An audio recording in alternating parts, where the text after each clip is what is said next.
Zas príde máj, botasiek čas. Každý z nás ho bude chcieť. Počuj, ja tu cítim takú dobrú vibráciu, tu cítim.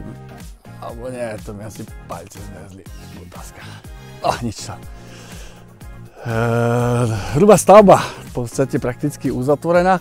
Šarišské Sokolovce, 100 metrov štvorcových na skoro 7-arovom pozemku. Takže veľmi zaujímavá vec, takže ak hľadáte niečo také, čo by ste si chceli dokončiť podľa svojich predstav, tak niečo tu pre vás máme. Tak sa to poďte pozrieť.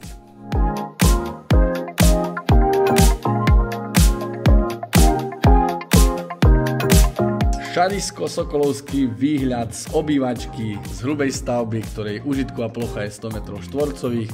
Pozerať sa budete na necelých 700 metrov štvorcových pozemku, 3 obytné izby, technická miestnosť, obývačka s kuchyňou, výhľady na nezaplatenie, obecná prístupová cesta s osvetlením a ešte jeden takýto domček vieme dostávať hneď vedľa.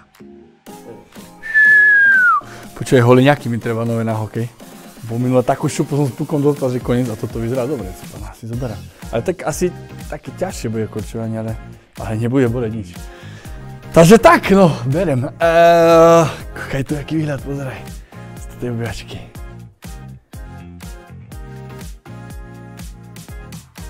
No každopádne výhľadovo to tu s výhľadmi vyzerá viac ako veľmi dobre, takže ak sa vám táto ponuka páčila, neváhajte ma kontaktovať telefonicky, e-mailom alebo prostredníctvom sociálnych sietí a takisto sledujte náš YouTube kanál, na ktorom sa dozviete o všetkých novinkách, ktoré pre vás pripravujeme.